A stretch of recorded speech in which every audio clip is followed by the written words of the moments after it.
The wet wool of my trench coat smelled like the subway, and the rejection pile on my desk looked taller than it had any right to be at 11 p.m. I sat in my office, the only light coming from the street lamps reflecting off the wet pavement 3 stories down. It was Tuesday, a time when decent people were sleeping, and literary agents were drinking cold coffee to figure out why the third act of a memoir wasn't working. My eyes burned when I blinked, and the red pen left a crooked line across the contract like my hand had forgotten how to be steady. The radiator in the corner clanked and hissed, a dying mechanical beast that provided more noise than heat. I spun my chair around to check on the only thing that mattered.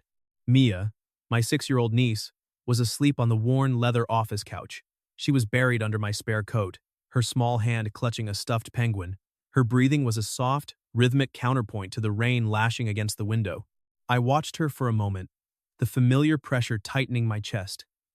The orthodontist bill was sitting on my desk under a pile of query letters, and the landlord had already emailed about the January rent hike. If I didn't land a deal by Friday, the lights weren't just going to flicker, they were going to stay off.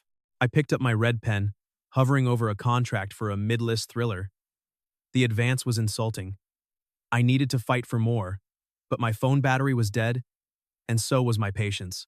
Then, the outer door of the agency banged open like a dropped tray in an empty hall. I jumped, my pen skidding across the page.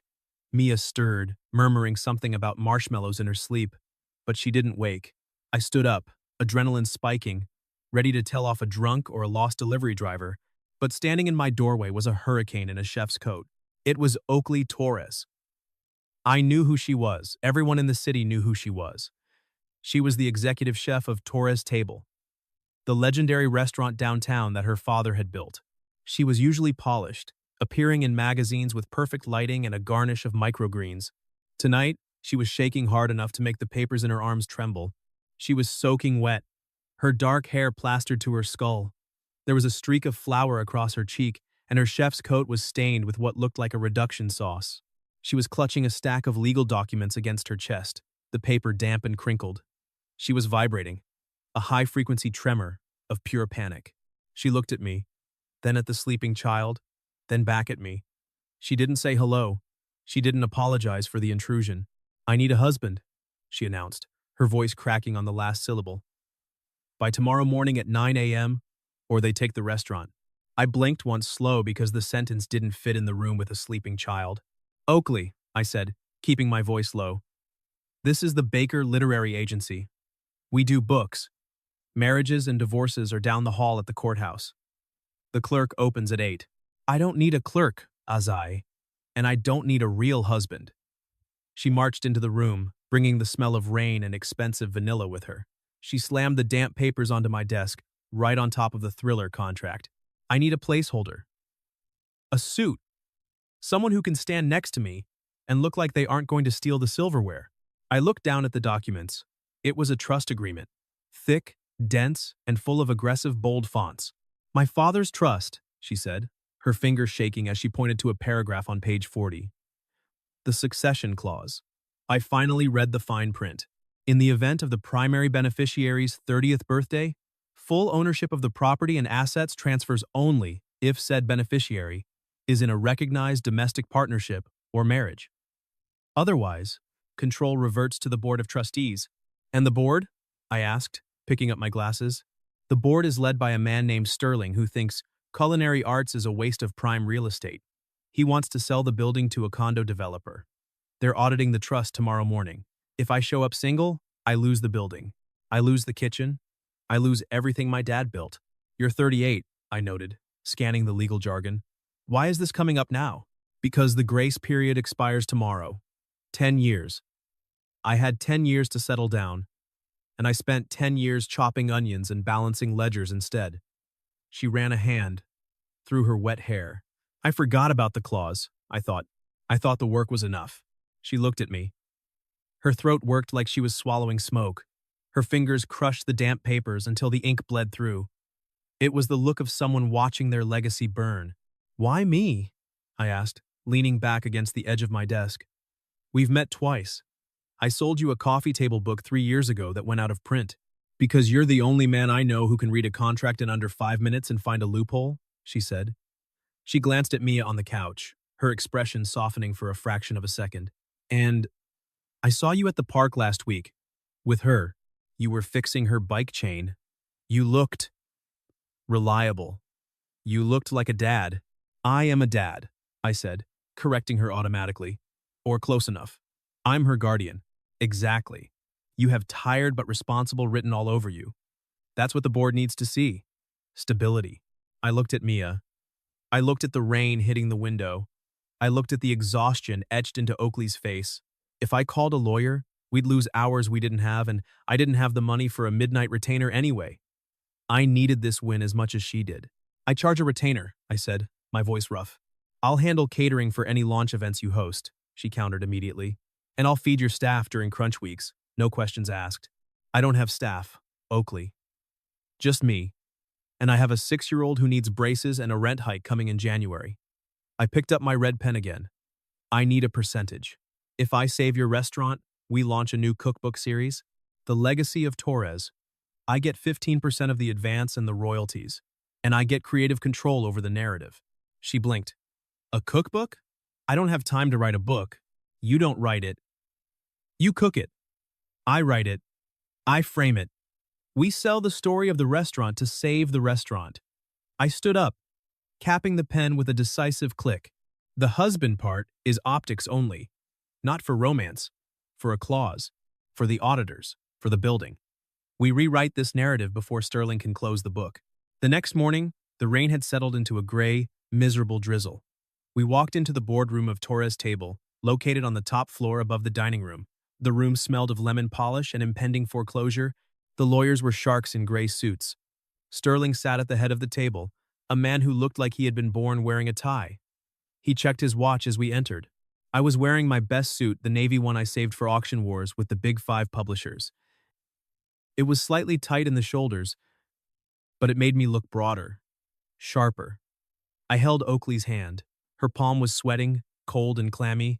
"Gentlemen," I said, projecting the voice I used to terrify junior editors who tried to cut my clients' word counts. "I'm Azai Baker, Miss Torres's partner." Sterling looked up, his eyes narrowing behind rimless glasses. "Partner? We have no record of a relationship, Miss Torres. The private investigator's report lists you as single." "We're private people," I said smoothly, pulling out a chair for Oaklee. "We prefer to keep our personal life separate from the brand. But as you can see," I gestured to the ring on her finger. It was a prop ring from a local theater production of The Great Gatsby, borrowed from a costume designer friend an hour ago in exchange for a favor. It looked gaudy and fake up close, but from a distance, under the boardroom lights, it sparkled with enough authority to cast a shadow. "This is highly irregular," Sterling muttered, shuffling papers. "The clause stipulates a recognized domestic partnership. A ring is not a contract." "What is irregular?" I interrupted, leaning forward and placing my hand flat on the mahogany table. "Is your interpretation of Clause 40B. I pulled out the document Oaklee had brought me, now marked up in red ink. "Domestic partnership," I quoted from memory, "is defined in this trust as a shared commitment to the future viability of the family assets. It does not explicitly specify a marriage license, nor does it specify a timeline of cohabitation. It specifies intent and shared burden." I pulled out the revised business plan I had drafted at 3 a.m. on my kitchen counter while Mia ate cereal. "Furthermore," I continued, sliding the folder across the table, "Miss Torres and I are not just partners in life. We are partners in this brand. We are launching a definitive cookbook series, The Legacy of Torres. It captures the history of this building, the recipes, and the future." I slid a dated email thread and a call log across the table, 3 distributors, 3 conditional interests, all contingent on proof of partnership and a clean audit. The projected revenue from the advance alone covers the current operating deficit. It wasn't secured yet, but I knew which editors to call. And I knew how fast a real offer could move if the story was strong. Oaklee stared at me. She didn't break character. She straightened her spine, channeling every ounce of her executive chef authority. "That's right," she said, her voice finding its steel. "Azai manages the business narrative. I manage the food. We are a team, and we are not selling." The lawyers exchanged looks. They whispered. Sterling frowned, tapping his pen against the table. They didn't have proof we were lying.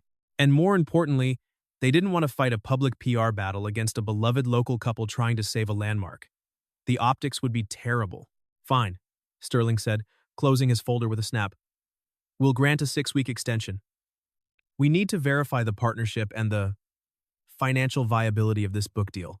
If the revenue isn't secure and the debts aren't cleared by the annual gala dinner, the building is sold. No more extensions? We walked out. We kept our heads high until the elevator doors closed. As soon as the metal box started to descend, Oaklee slumped against the wall, sliding down until she hit the floor. She buried her face in her hands. Oh my God, she breathed. I thought I was going to throw up. We bought 6 weeks, I said, loosening my tie. We lied, she whispered. We don't have a book. We don't have pre-orders. We don't have distributors. Not yet, I said. I offered her a hand to pull her up. Her grip was strong, calloused from years of knife work. But you can cook, and I can sell ice to a polar bear if the query letter is good enough. Get up, Mrs. Baker. We have work to do. Part I. The kitchen. The marriage was the easy part. The restaurant was the problem. I spent the next 3 days auditing Torres Table, and it was a disaster. Day 1 was a wake-up call. The walk-in fridge was disorganized, and the staff schedule was a mess of overtime. Day 2. The fish vendor called with a 2-4. Our ultimatum, pay the outstanding $6,000 or lose the supply chain. I spent 4 hours negotiating a payment plan while she prepped calamari. By day 3, I realized the menu was a sprawling, incoherent novel of dishes that required too much prep and too much inventory. I set up a temporary office in the dry storage room, flanked by 50-pound sacks of flour and shelves of smoked paprika. It smelled of dust and potential. You need to cut the menu, I said. I walked into the kitchen during prep, holding a spreadsheet that bled red ink. You're losing money on every sea bass you serve. The sourcing cost is too high, and the prep time is 40 minutes. My father created that dish, Oaklee shouted, slamming a stock pot onto the stove. The kitchen was chaos. Steam hissed from the dish pit, knives clattered against cutting boards, and the sous chefs kept their heads down, terrified. It's the signature. I can't cut it. You're not cooking for your father, Oaklee. He's gone. You're cooking for the bank. She spun on me, a chef's knife in her hand. She set it down hard on the cutting board, a sharp thud that silenced the station, and glared at me. You don't understand passion? Azai, you just understand paper. This is food. It's emotional. It's memory. I understand that if you don't cut the sea bass, you won't have a kitchen to have passion in, I countered, my voice calm, contrasting her fire. I understand that you haven't paid your produce vendor in 60 days. I walked over to her station. Look at you, I said softly. She was trembling. There were dark circles under her eyes, and her hands were red and chapped. You're exhausted, I said. You're doing the prep work, the line cooking, the ordering, and the payroll. You're trying to be the CEO and the sous chef and the daughter all at once. You're drowning. I have to do it, she said, her voice trembling. If I stop, it falls apart. It's all I have left of him. Let it fall, I said. Then we build it back better, smaller, sharper. You keep the soul, but you lose the weight. I pulled a metal stool over from the prep table. Sit. I can't sit. The lunch rush starts in an hour. Sit. It was the dad voice, the tone I used when Mia refused to put on her shoes. It wasn't angry, but it was immovable. She sat. She looked small on the stool, surrounded by the stainless steel machinery of her life. I'm going to finish the inventory count, I said. You are going to sit there and drink a glass of water. And then, you are going to tell me the story of the sea bass. Not the recipe. The story. Why does it matter? She looked at me, confused. Why? Because that's the book, I said. People don't buy recipes. They can get recipes on the internet. They buy stories. They buy you. Tell me the story. She took a sip of water. She started to talk. She told me about her dad fishing in the rain off the pier when she was 10. About how he taught her to scale a fish without tearing the skin. As she spoke, the tension left her shoulders. Her face softened. The frantic energy dissolved into something warmer, sadder, and more real. I watched her. I took notes in my black notebook. And for the first time, I wasn't just fixing a problem. I was listening to a person. The lines started to blur. I couldn't afford a babysitter every night. and Oaklee needed me at the restaurant to handle the business partner optics. I expected Oaklee to be annoyed. Kitchens are dangerous places for 6-year-olds. But she surprised me. She cleared a corner in the pastry station, away from the heat and the knives. She put down a rubber mat and gave Mia a ball of dough. The flour fort, Oaklee called it. I watched them one rainy afternoon from the doorway of my storage closet office.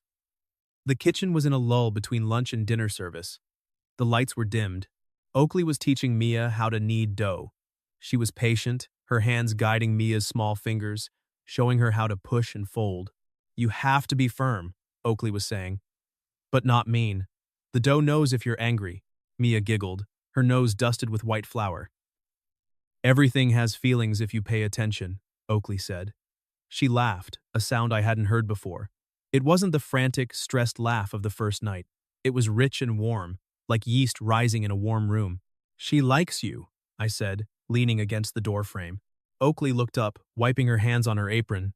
She's easy to like. She's smart. She asks good questions. She misses having a mom, I said. The words slipped out before I could stop them. It wasn't something I told people. It was a private ache I managed with distractions and toys. Oaklee stopped kneading. She looked at Mia, who was happily punching the dough, then at me. And you? Do you miss having a wife? I miss the team, I admitted, looking at the floor. The backup. Being a single dad. It's just you against the world. You have to be the bad cop and the good cop, the nurse and the teacher. There's no one to tag in when you're tired. I know, she said quietly. I feel that with this place. Everyone looks to me for the answer. If the roof leaks, it's me. If the sauce breaks, it's me. It's lonely at the pass. She walked over to where I was standing. She smelled of vanilla, rosemary, and hard work. She reached out and brushed a smudge of blue ink off my cheek, a hazard of my trade. Tag me in, she whispered. I'm good at heavy lifting. Let me help with Mia while you work on the contracts. We're partners. Remember? It was a small moment, a gesture of solidarity, but it felt like the earth shifted a few degrees on its axis. That night, my phone buzzed at 2 a.m. It was a credit card alert. Printing services $10,000. I confirmed the charge, my thumb hesitating for only a second. My credit limit was maxed out, but I had called in a favor with a printer friend earlier that day.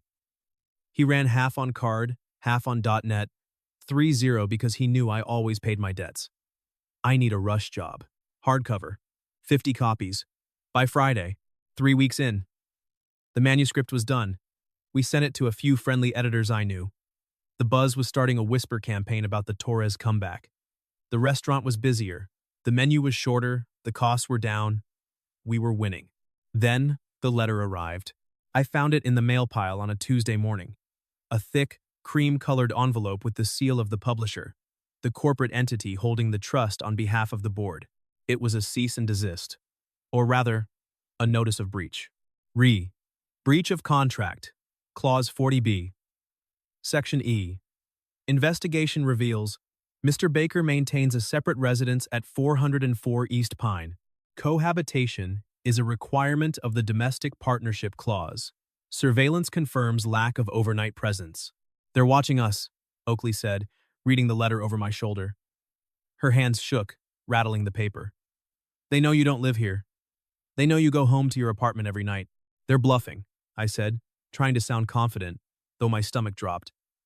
They're trying to scare us into settling. They're not. Look. She pointed out the window of the storage room. A black sedan was parked across the street. 2 men in the front seat, watching. They want the land, she whispered. They don't care about the book. They don't care about the profit. They want to prove we're fake so they can evict me and bulldoze the building. Then we make it real, I said. She looked at me. What? Cohabitation, I said. I move in, tonight. Me and Mia. My lease is month to month anyway. I pack up, we move into the apartment above the restaurant. If they want a show, we give them a show. Azai, you can't uproot your child for a lie. It's not a lie anymore, I said, meeting her gaze. We're partners. We save the business. I move into the guest room. We put Mia's drawings on the fridge. We walk out the front door together every morning. She stared at me. You do that? For a client? For a partner? I corrected. I told you. I'm not going anywhere. That night, I packed 2 bags and a box of toys. Mia thought it was an adventure. Are we going to live in the castle with the good smells? She asked. Ideally, yes, I said, buckling her into the car seat.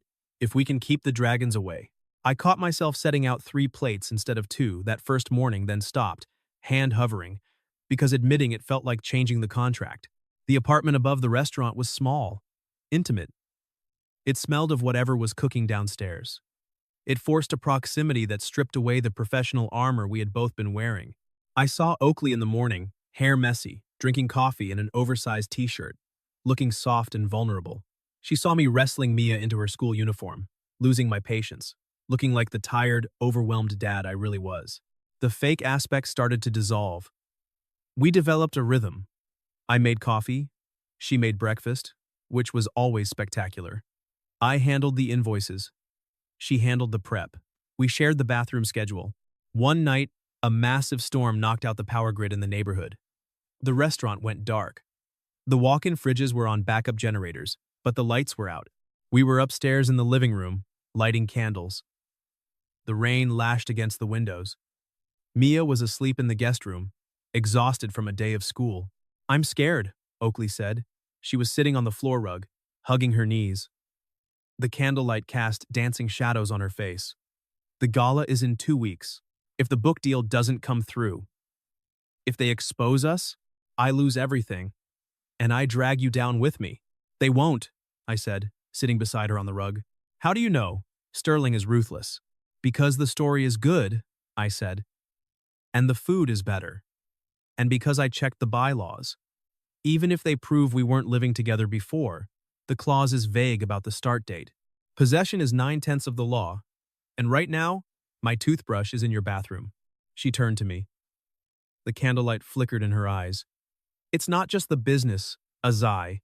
It's us. I'm getting used to you being here. To Mia, being here. The apartment feels full. We're getting used to it too. I heard her moving upstairs at night and found myself holding my breath like I was waiting for a verdict. I don't want you to be a fake husband, she whispered. I know. I want. She stopped. What do you want, Oaklee? I want to not be tired anymore. I want to stop fighting alone. I turned my head. My lips brushed her forehead, a gentle, fatherly gesture that somehow felt like a promise. Rest, I said. I got the watch. I'll handle the dragons. She fell asleep on my shoulder. I didn't move for 3 hours. I just watched the rain and thought about how much it would hurt when this contract ended. And I had to pack up my bags again. The gala dinner. The deadline. The restaurant was packed. Critics, investors, the board. It was the night that would decide the fate of Torres Table. The room was buzzing. Sterling, the lawyer, was there, sitting at the center table, looking like he smelled something rotten. He had a notepad and a pen, ready to document every failure. Oaklee was in the kitchen, commanding the line. She was in her element, a general leading troops. I was front of house, playing the charismatic husband, manager, shaking hands, pouring wine, selling the narrative of the power couple. The service was flawless. The sea bass, now served as a special, limited run with a story printed on the menu, was perfect. The guests were raving. Then, disaster. The fire alarm tripped. Not a fire, a sensor malfunction in the basement due to the humidity, but the system was automated. The sprinklers kicked on in the dining room. Hiss. Water rained down on the guests. On the food? On the critics? Chaos. Guests screaming, grabbing their coats. The food was ruined. The ambiance was destroyed. Sterling stood up, soaked, a triumphant grin on his face. This is it, he shouted over the alarm. Negligence. Failure to maintain the property. The trust is void. Clause 12. Maintenance of standards. You failed, Miss Torres. Oaklee ran out of the kitchen, her chef's whites spotless, staring in horror at the ruined dining room. She looked at Sterling. She looked at the water pooling on the floor. She looked defeated. I stepped up. I didn't hesitate. I caught the eye of Carlos, the sous chef, who was by the panel. He nodded and slammed the manual override, killing the water. I grabbed a chair and stood on it. Quiet! I roared. It was my literary agent voice, the voice I used to silence bidding wars. The crowd looked at me.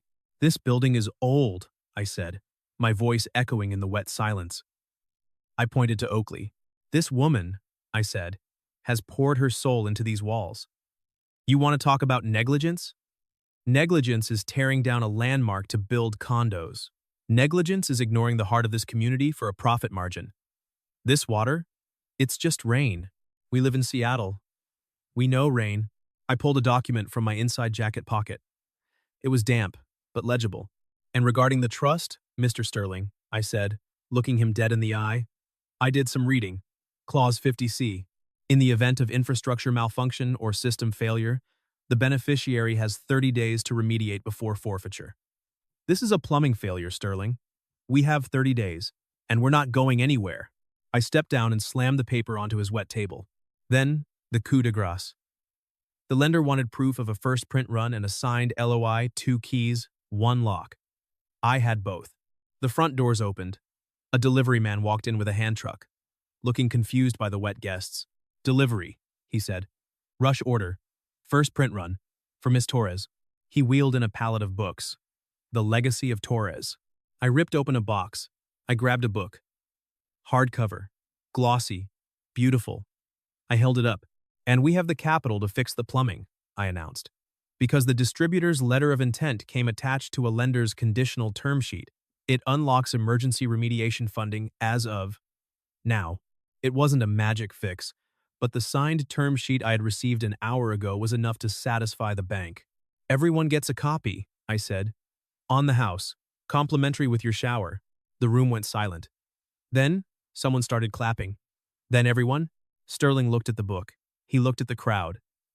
He looked at Oaklee, who was staring at me like I had just invented the sun. He picked up his briefcase. He didn't say a word. He just walked out. 5 minutes later, my phone buzzed. Email from board counsel. Subject: extension, logged remediation window. 30 days.